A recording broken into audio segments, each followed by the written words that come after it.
Okay. So let's talk about evaluation now. Later this morning, I'll go over the very specific metrics that are being proposed for the teacher evaluation system that we'll bring to the board at some point this year. By the way, on the temperature, we know it's a little warm, so we're working on it. So back to evaluation system. Keep in mind that if we're going to use an evaluation system to help grow our teachers, we have to be aware of several considerations. These considerations should be explained to teachers and should be part of the new evaluation system, which it will, and you'll see that this afternoon. So I'm not going to talk about the purpose so much because I'll talk about that later this morning. But number two, is the school and district working systemically? In other words, it is hard to coach a teacher and assess their effectiveness on certain aspects of their teaching if we're not aligned or not systemic. For example, you look at the diagram on the board that you've seen before. It's hard for a teacher to work in a school where the curriculum is not aligned. Can't get mad at them for using the textbook or these worksheets if there's not good alignment. And it may not be fair to give them a common assessment that all fourth grade teachers will take, or all fourth grade students will take, and then we're going to use that to measure a teacher's effectiveness and differentiate between this teacher and that teacher if the teachers didn't know what kids should know and be able to do, or that test is not lined up with what kids should know and be able to do. So I'm a great teacher and I'm teaching this over here, and it's not on the assessment. I didn't know it wasn't on the assessment because I'm teaching the CPGs or whatever list of calendars that I have, but the assessment doesn't match. Now, the ones that I make in my classroom, they're aligned, but the district or the school's common assessments don't match. That's a failure of the system. That's not particularly the fault of the teacher. I'm not sure I want to be described as ineffective because the school isn't aligned. Same with instructional feedback. If the school doesn't give me instructional feedback and I don't know how I'm doing, I can't adjust what I'm doing, I've been doing it wrong all year and nobody told me, then that's unfair. So principals have to give good feedback if the system's going to be fair. So working systemically is one of the things that you want to pay attention to. Is your school systemic and are you working systemic? Does the school work on what matters most? I mean, does the principal focus on instruction? If that's what I'm going to be assessed on, is my effectiveness related to the quality of my instruction? Is it related to student academic achievement? Is my school focused on that? Does it give me the time to do that? Does the school arrange it so that I can't get my work done? That's a question for an evaluation system.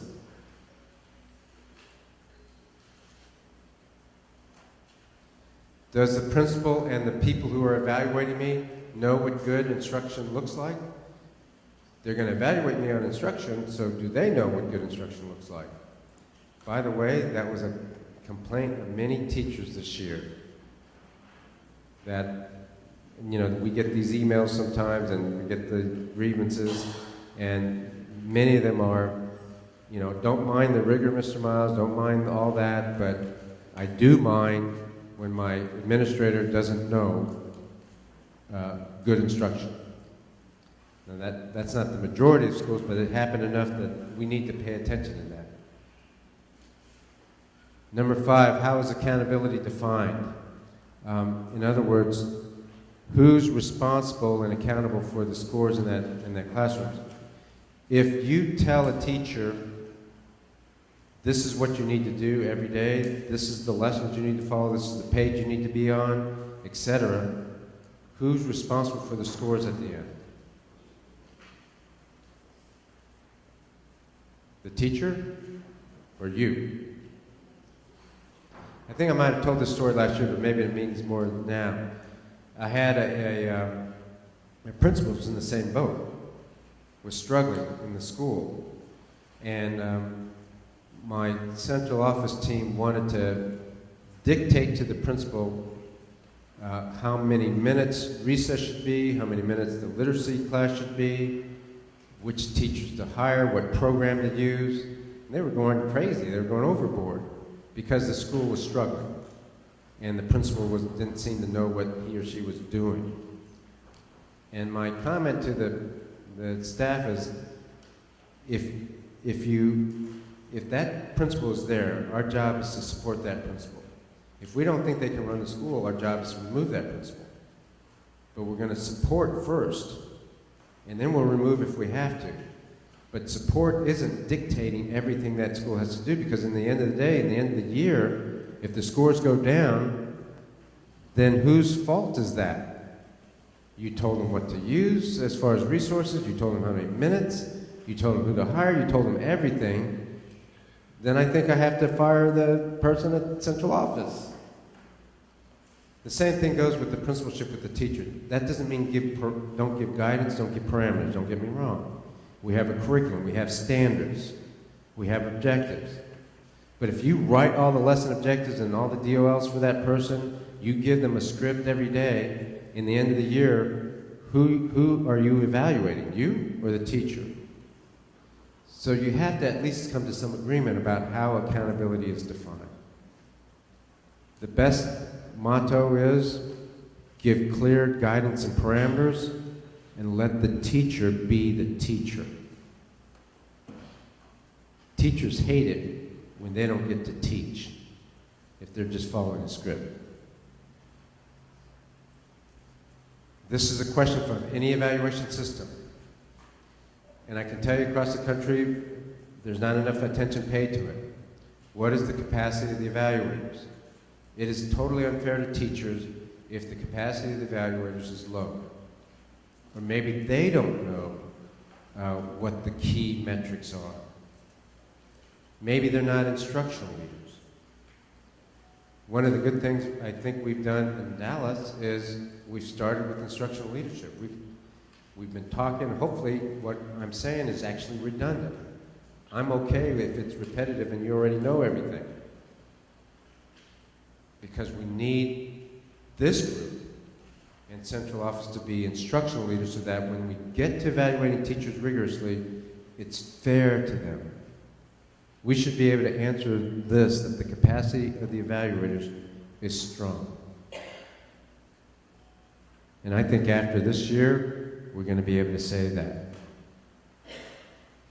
How will effectiveness be monitored? In other words, how often? It is not fair to teachers. Again, we're talking about growing our teachers, evaluating them fairly, rigorously. It's not fair to teachers if it is a once a year or twice a year observation. People talk about, fairness and unfairness, and yet in most of our profession, in most of the United States, teachers get 1 or 2 observations, and that's it. How many of you think that's fair? No, I don't think so either.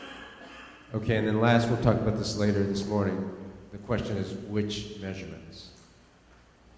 Talk to your neighbor just for a little bit about the 8 things I put up on the slide. To what extent is your school prepared to evaluate teachers fairly? To what extent are you in the schools prepared to evaluate teachers and coach people fairly? I'll run these slides through real quick so you can see them.